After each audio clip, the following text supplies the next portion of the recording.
Hello बच्चों, मैं लखन सैनी गणित की इस ऑनलाइन कक्षा में एक बार फिर से आप सबका स्वागत करता हूँ। बच्चों, हम पढ़ रहे हैं कक्षा 12 की गणित की पाठ्य पुस्तक का अध्याय 6 जिसका नाम है अनुक्रम तथा श्रेणी। आज भाग 3 में बच्चों हम चर्चा करेंगे समांतर माध्य की। हमेशा की तरह आपको अपनी नोटबुक और पेन लेके बैठना है बच्चों। हर एक कॉन्सेप्ट को ध्यान से समझते हुए नोट कर लेना है और बाद में दोहराना भी है। आइए चर्चा करते हैं समांतर माध्य की। देखिए, समांतर माध्य बच्चों क्या होता है?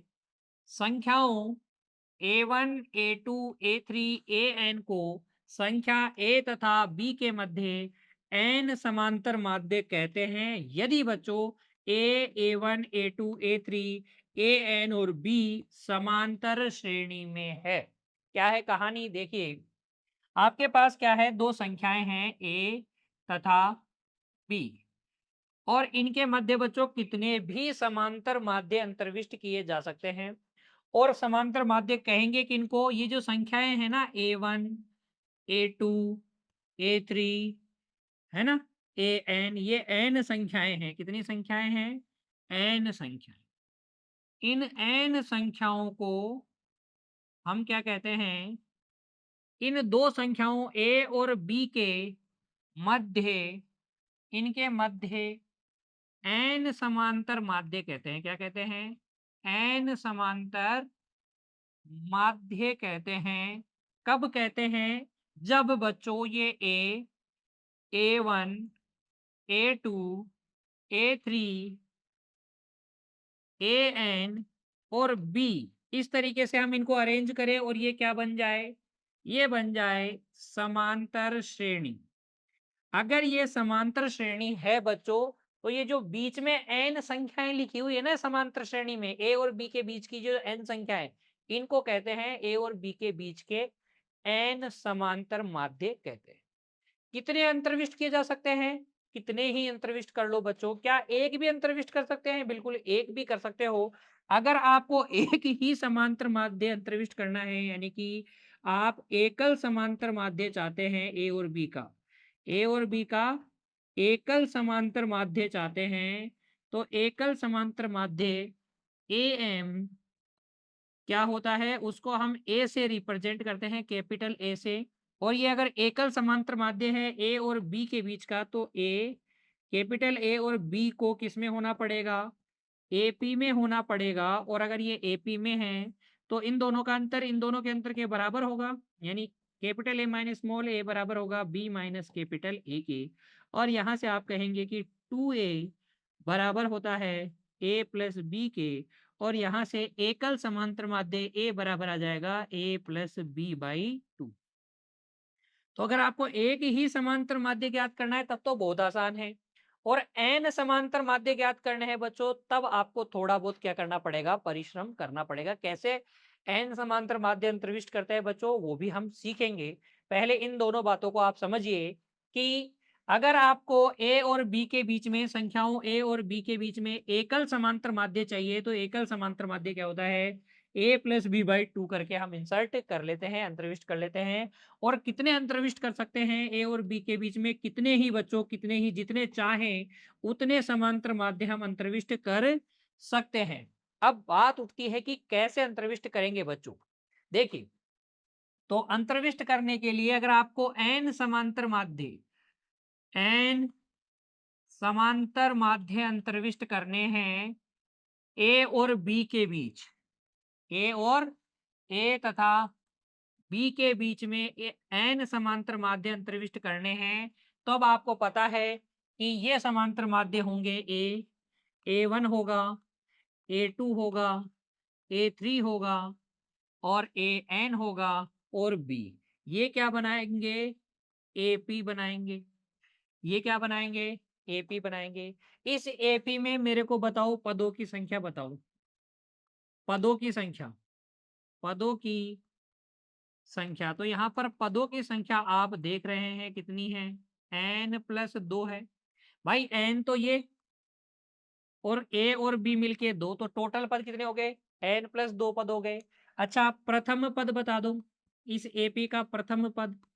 तो प्रथम पद तो क्या है? a है। और n प्लस दोवां पद, अंतिम पद, यानी कि n प्लस दोवां पद कितना है? वो क्या है? b है। इसका मतलब ये टी एन प्लस 2 बराबर बी है, और टी एन प्लस 2 का मतलब हो गया a plus n plus 2 minus 1 into d बराबर क्या, बी। ये डी क्या है बच्चों, डी है सारवांतर। डी को हम क्या कहते हैं, सारवांतर कहते हैं ना, सारवांतर को ही डी से रिप्रेजेंट करते हैं। तो यहाँ से आपको ये बात समझ में आ गई क्या, टी एन प्लस 2, क्योंकि टी एन का फॉर्मूला आपको मैंने पहले बताया था a plus n minus one into d, n की जगह क्या है एन प्लस टू है, तो n plus two minus one into d. यहाँ से जब आप बच्चों डी निकालेंगे तो डी बराबर आ जाएगा बी माइनस ए अपॉन, देखो ये प्लस ए उधर जाके माइनस होगा, और यहाँ पर एन प्लस वन बनेगा, वो किस में चला जाएगा, डिवाइड में चला जाएगा। तो ये डी का मान आ गया, ये किसका मान आ गया, डी का मान। प्रथम पद आपके पास है ए, और सारवांतर आपके पास है बी माइनस ए अपॉन एन प्लस वन। तो अब आप ये a one a two a three a n कोई भी आप निकाल सकते हो बहुत आसानी से। देखो यहाँ पर ए वन जो है वो दूसरी टर्म होगी क्या, दूसरा पद होगा क्या इस एपी का, ये दूसरा ही तो पद है, ये पहला पद है, ये दूसरा, ये तीसरा पद, ये चौथा पद है ना। दूसरा पद क्या होता है, दूसरा पद होता है ए प्लस डी, और डी का मान भर दो, तो ये ए प्लस बी माइनस ए अपॉन एन प्लस वन, है ना। ये तो आ जाएगा पहला समांतर माध्य, ऐसे निकाल लेना। दूसरा कैसे निकालेंगे, दूसरा भाई निकाल लेंगे, ए टू हो जाएगा टी थ्री, और टी थ्री क्या होता है ए प्लस टू डी होता है, ये हो जाएगा a plus two into B minus A upon n plus one. ऐसे ही आप ए थ्री निकाल सकते हैं, ए थ्री क्या हो जाएगा टी फोर हो जाएगा, ये टी फोर होता है ए प्लस थ्री डी, और ये आ जाएगा a plus three into B minus A upon n plus one. ऐसे निकाल सकते हो ना। तो ऐसे तो कितने भी निकाल सकते हैं सर, बिल्कुल निकाल सकते हो आप। ऐसे ही अगर आपको केवा निकालना है तो ए के का फॉर्मूला हो जाएगा, देखो ए plus k into B minus ए अपॉन एन प्लस वन, है ना। तो केवा समांतर माध्य क्या हो जाएगा, ए के बराबर a plus k into B minus one, b minus A upon n plus one. N क्या है, जितने समांतर माध्य आपको प्रविष्ट करने हैं उसकी संख्या, यहाँ एन पदों की संख्या नहीं है, एन क्या है, प्रविष्ट या अंतर्विष्ट, अंतर्विष्ट किए जाने, किए गए, किए किए जाने वाले समांतर, समांतर माध्यों की संख्या, माध्य की संख्या। तो अगर आपको 10 समांतर माध्य अंतर्विष्ट करने हैं तो n का मान क्या हो जाएगा 10। आपको 5 समांतर माध्य अंतर्विष्ट करने हैं तो n का मान कितना हो जाएगा 5। यहाँ n पदों की संख्या नहीं है बच्चों, जैसा कि हम एपी में पहले पढ़ते आ रहे हैं। यहाँ n क्या है, जितने समांतर माध्य आपको अंतर्विष्ट करने हैं उनकी संख्या। ये बात क्लियर हो गई। तो हम कह सकते हैं बच्चों कि यदि हमें a1 a2 a3 an समांतर माध्य चाहिए a और b के मध्य, तो ए के बराबर होता है बच्चों ए plus k into B minus ए अपॉन एन प्लस वन। ठीक है ना, फॉर्मूला अच्छे से याद हो जाएगा क्या, वापस से लिख देता हूं आपके लिए। ए के बराबर हो जाएगा a plus k into B minus A upon n plus one. बहुत आसान है, अच्छे से आप इसको याद कर लीजिए बच्चों। अभी इस पर बेस्ड एक दो उदाहरण हम हल करेंगे ताकि हमें समझ में आए कि किस प्रकार से हमसे प्रश्न पूछे जाएंगे समांतर माध्य पे बेस्ड। चलिए हमारी पाठ्य पुस्तक की उदाहरण संख्या 10 पे विचार कीजिए। यहाँ देखिए आपसे कहा गया है 8 और 26 के मध्य 5 समांतर माध्य अंतर्विष्ट कीजिए। तो 5 समांतर माध्य अंतर्विष्ट करने हैं, तो हल में आप लिखेंगे यहाँ ए बराबर तो है 8, बी बराबर है 26, तथा एन बराबर कितना है, एन बराबर है 5। कितने समांतर माध्य अंतर्विष्ट करने हैं, 5। क्योंकि बच्चों ए तथा बी के मध्य, मध्य केवल समांतर माध्य ए के बराबर होता है ए plus k into B minus ए अपॉन एन प्लस एक, है ना। केवल समांतर माध्य ऐसे तो निकालते हैं। इसलिए देखो, इसलिए A1 पहला समांतर माध्य हो जाएगा A प्लस 1 इंटू 26 - 8 बटे 5 प्लस 1, तो पहला समांतर माध्य हो जाएगा 8 प्लस 26 में से 8 गया तो कितना बच गया बच्चों? 26 में से 8 गया तो बच गया 18 बटे 6। 18 में 6 का भाग लगाया 3, 3 और 8 कितना हो जाएगा? 11। तो पहला समांतर माध्य तो कितना हो गया? 11। दूसरा समांतर माध्य हो जाएगा 8 प्लस 2 इंटू 18 बटे 6, यानी कि 8 प्लस देखो 3 दूनी 6, 8 और 6 कितना? 14।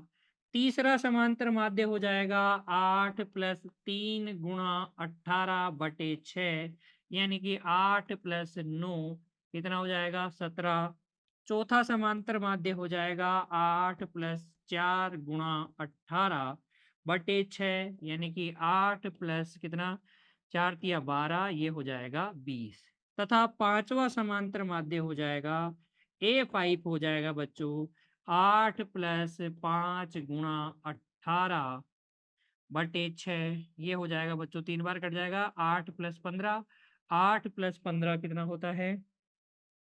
8 प्लस 15 हो जाएगा 23। 8 प्लस 15 ये हो जाएगा 23। इस तरीके से आप 5, 10, 15 जितने भी समांतर माध्य आपसे पूछा जाए आसानी से अंतर्विष्ट कर सकते हैं बच्चों। क्लियर हो गई बात? चलिए फिर अगला उदाहरण हल कीजिए अब। उदाहरण संख्या 11। 20 और 80 के मध्य n समांतर माध्य इस प्रकार हैं कि पहले समांतर माध्य और अंतिम समांतर माध्य का अनुपात 1:3 है। n का मान ज्ञात कीजिए। आपको दे रखा है A1 और आखिरी वाला मान लीजिए कौन सा है? AN वा समांतर माध्य है। इन दोनों का अनुपात कितना दे रखा है? 1:3 दे रखा है। आपको n का मान निकालना है। तो देखिए A1 तो क्या होता है? ये तो होता है A plus B minus A upon n+1 होता है।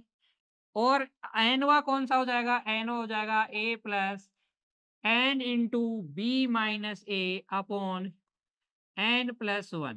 ठीक है, इसको थोड़ा सा हल कीजिए। ये हो जाएगा A into n+1 plus B minus a, और ये आ जाएगा अनुपात A into n+1 plus n into B minus a, है ना?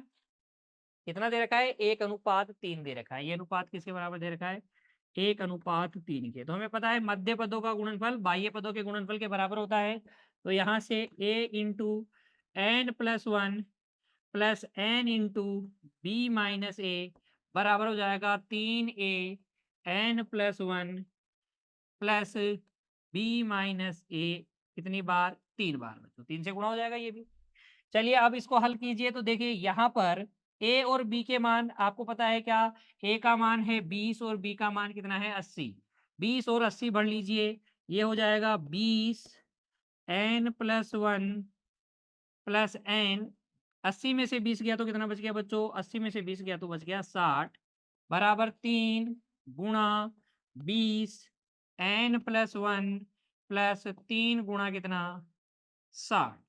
आगे बात समझ में? अब देखिए यहाँ से ये हो जाएगा 20n plus 20, 20n plus 20 plus 60n बराबर 60n प्लस 60 प्लस 180 हो जाएगा क्या?